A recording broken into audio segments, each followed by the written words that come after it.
Welcome in, everybody. It is another episode of the DNVR Rapids podcast, and we are continuing our 2023 season preview. I'm Mitch Carroll. I'm joined, as always, by my guy, Yahya. I don't know what to say today, man. It's a preview. It's not a regular pod. We're digging in, baby. We are digging in. We're digging in. Helping us dig deep. Downtown Duane Brown. I'm digging deep. Yeah, baby. I'm digging really deep. Let's get in there. We are going to get in there. We're going to start off. So basically what we're doing here, guys, is we're going to do by position group. Today, this video, we're going to go with goalies and defense. We'll then have a midfield preview as well as a attack preview. And that will be in supplement to the live shows and all these other stuff we're doing to get ready for the season. But like I said, let's dig in. Goalies and defense. We'll start in the net. You have, of course, the incumbent William Yarbrough. I think that pretty much speaks for itself. Abe Rodriguez, of course, who had his one moment in the sun against Portland last season. Glorious as it was. And you have the newcomer on loan, Marco Elich. That, to me, is obviously the most interesting question. And I think we have to start with Elich because he comes in on a short-term loan until the end of July. That's not a lot of games, right? There's obviously a big break in the middle of that. There'll be an international break. Just starting this season, do we have a new keeper now? It's so weird because, like you said, it's a short-term loan. But honestly, it's more like under the table handshake agreement that you're going to buy it regardless, no matter what.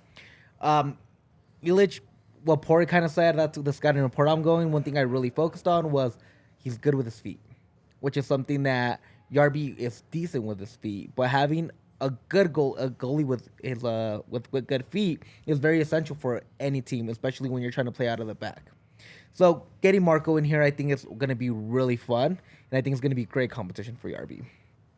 What are your thoughts on the conundrum in between the pipes there, Duane? I think as soon as he's Colorado fit, he's starting. That's not a lot of time, and I don't think it's a guaranteed we keep him. I think this is a tryout, and I think as soon as he's Colorado fit at altitude, he's going to be starting, sure. And he'll get as many starts as he can get to take the job from Yarby or lose the job to Yarby, and we will know by June before that.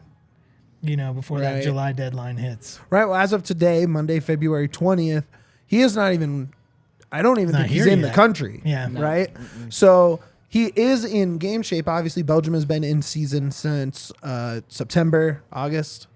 Right. They're already 2/3 into their year. Yep. So he is coming in game shape, most likely. The question is, like you said, is he ready to play at altitude? Obviously, he doesn't have to run a 10K when he is in between the pipes, right? Exactly, I mean, obviously, like he has that benefit of just getting to kind of stand there and jump one way or the other versus having to sprint up and down like a left back would, right? So sure. He's lucky there. If he is if Duane's right and it's like, okay, Elich is in, this is our guy. We're obviously going to buy at the end of this loan. This was all just, a formality to get to that point. Is Yarby out before the end of the secondary window in April, May? I don't think so. You need 3 goalies in the MLS. Especially, I keep harping on this, there's more games. It might be just 5 more games, but players get tired really quickly, especially because they're more in between in week games than usual, which I think it's very important to keep multiple goalies. Injuries happen, especially goalies that are flying during corners. They go after the ball when they're coming into the box. I think having multiple goalies, especially with the 8 being the only other option you have, it might not be ideal to get rid of him before you can find a replacement as a number 2. Do you think Yarby will be okay with a backup option? I don't know. I spent time playing, hockey, and I hated being on the bench. So I don't think any athlete is really okay being on the bench. But, like Yahya was saying, with the added games, added tournaments, maybe we end up in a situation where it's a rotating goalkeeper situation where we have 2 guys who are good at what they do. I still like Yarby. I'd be very confident if we had him between the pipes. And so I'd be good with both of them playing a rotating situation if that's what we have. And if not, then I trust, Fraser and Porg to make that call. I'll tell you what I don't want. I don't want to see Abe as the primary backup. So if it does mean that Yarby's out, I think that has to include a prospect level backup, like a guy with upside who you're not scared to spot start when you need him or a red card happens or, whatever that is. Exactly. And you need to sub in a keeper. But Abe is just not. I don't think he has the size. I don't think he has the experience. I think maybe in 2-3 years he can be there. I don't want to see it now. Any other thoughts on the goalkeeper situation before we get into the defenders? My only thought is, what do the Rapids do if Illich is not the guy they think that he is, and Yarby balls out, and now they made Yarby upset, even though he's a little bit older on a contract year, and Illich, what do they do as for a goalkeeper? I mean, I think the obvious move is if he comes in, he doesn't do a good job. Sure, you lose 4, 6, 8 starts, but you say, hey, look, it's our job to make sure that each position group is at its strongest. We thought this guy could do that. He didn't. You're our starter. And if a 34-year-old Yarby who has experience all across, multiple leagues. Yeah. So you think he would be able to be like, that's the nature of the business. That being said, pro athletes, especially at the highest level, are freaks and he might take it personally. But I think at the end of the day, if it's a bomb, they have an out in July and they have a starter in Yarby. And I think it's pretty low risk, all things said. I think Porg has shown that he has an age window that he likes to stay in. Yep. And Yarby is on the outside of that. And so, way outside. I 5 years. So I think either way, Porg might go looking in the off season, after the season, either way. So, regardless of it's a contract year with Yarby, he's going to, probably be playing his best in case, whatever his next club is, he can put on a good show and get a good deal with the next club. Competition breeds excellence, so I'm all for absolutely. it. All right, let's move up to defenders. There's a lot of them. When you look at the roster, there are so many defenders on this team. You're looking at Marcanic, Gustavo Vallecilla, Michael Edwards, Beta, Abubakar Keita, Danny Wilson, Keegan Rosenberry, Lawless Abubakar, Jackson, Maxsø. You have Alex Gersbach. You have Moist Bombito. Thank you, the draft pick. I was like, there has to be one more in there. Yeah, there's one. There's definitely one more. Yeah, there's so many options. I think, obviously, incoming-wise, biggest name, clearly, the first defensive DP in Rapids history, Andreas Maxsø. He is a DP, high profile. Across the league, people are excited about this guy. He's coming in as a day one, lock it in starter. No doubt in my mind. Definitely, dude. We've heard this all over. We've heard it when we talked to Nana. We've heard it from all the fans of Brøndby. They're really sad to see him go. We're really excited to see what the future holds for him. You said it. It's historic that he's coming in because he's the first Rapids defensive DP. And I'm really excited for that. All we've seen is leadership roles. We've seen him that he is maybe not the fastest, but he can recover and make everybody's mistakes kind of disappear. Yeah. So where do you start next to him? Right? It's obviously either going to be Wilson, Lawless. I guess you could talk yourself into Gus or Abubakar Keita, although we have yet to see 1 minute of Abubakar Keita since he tore his ACL in last year's preseason. Where do you go, Duane? I mean, what does your gut tell you first? That's hard because my gut says Lawless. Right. I think Porg and Fraser's gut says Wilson. The Scottish Salmon. Yeah. Yeah. So that I think it will be one of those two guys. And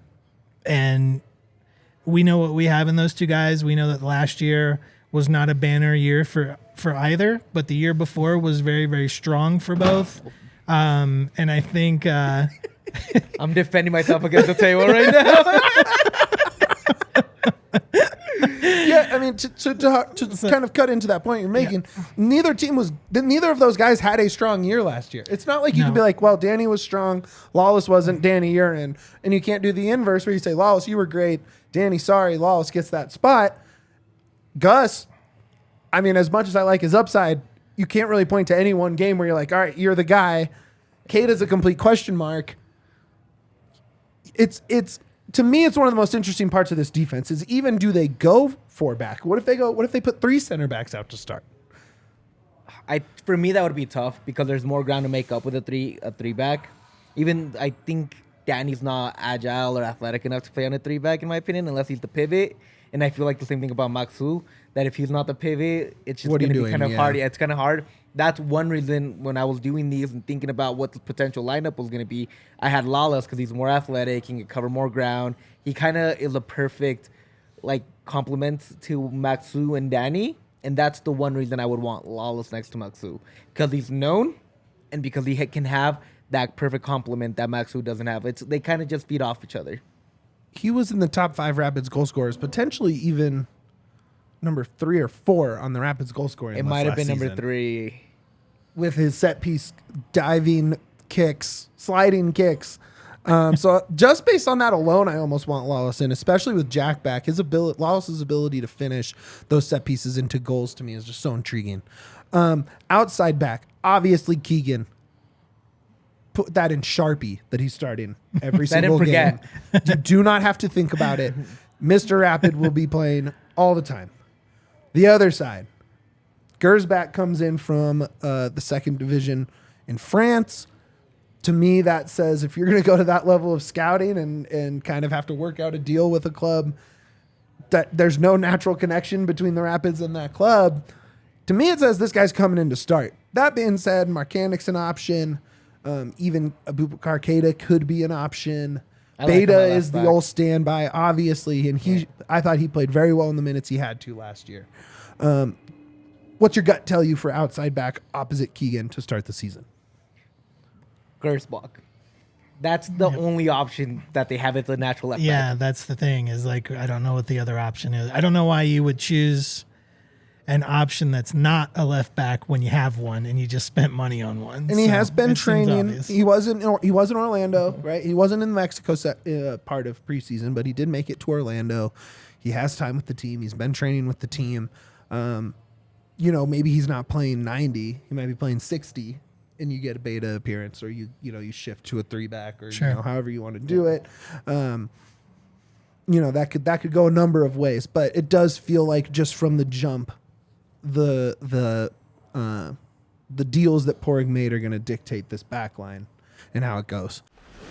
Big questions going into the season. We've all come up with a big question that we think will determine one direction or the other for how this group will perform. And we're going to do this for our other 2 previews as well. Yahya, we will start with you. What is your big question for the keepers and defenders of the Rapids? My big question is, how much is Maxsø actually going to improve the defense? Is he going to be able to eliminate a lot of those mental mistakes the defensive line was doing all year? I know he's very talented, great leader, but at the same time, how much can one guy actually do for a whole defensive line? Right. I mean, definitely all hinges on, obviously a massive investment. So that's definitely the question to ask is this investment going to pay off? Duane, what is your one big question? It's related to Yaya's, and it really focuses on Lawless and Wilson. How much can they get back to their before last year form, being bookended by strong leadership in Keegan and now having Maxsø come in? So whichever one is starting there, they're going to be bookended by some real strong leadership talent. How is that going to get them back to the form they were a couple years ago? Yeah, man. It does feel like there's a big shift on this defense culturally, and it's weird to use culturally for a position group, but it really does feel like that a lot. Yeah. So it's kind of like, how is that going to manifest itself, and how do we see that? I like that. My big question, how much will Marko Ilić play before his loan is up in July? There's probably about 25 games or so between cup action and MLS, roughly, before that loan is up. I would say, to ballpark it. man, it's like, obviously we think the buy option is going to happen. So maybe he's just here long term and we can slow burn it. But if it's an expensive buy option, maybe you want to get as much time in as you can beforehand to really make sure you want it. Otherwise, you have that out with that window open to get someone else, right? So, you'd think around 18, 20 games. I don't know, but it obviously is going to be a huge, huge cloud roster-wise to really, really have to work through. So how much will he play? Who knows? Maybe 18, 20 starts, maybe less, maybe more. We'll see. I do have one more question, and it's not as big of a question because I don't think it's as impactful as any of those. Moist Bombito. What's the small question? Right? The third overall pick, Moist Bombito. He's been very impressive in camp. Everyone around the club is absolutely buzzing about the kid. Yep. Great with the ball at his feet. Athletically has already come in and been able to hang with these top-level athletes. Obviously, it's a stacked depth chart across the board. You see a lot of young guys not able to get appearances, right? Yappy only had 9 appearances last season. Yep. Priest only had, I think, 3 or 4. So over under 4.5 appearances for Bombito, for Lil Bommy. I'm going to go over. Over. Big Bombito guy. Athletic. Let's I think go. he pairs well with Wilson and Maxsø. I think the guy is already is MLS ready. Duane. Also, big Bomby guy, but I think it's going to be under. Under.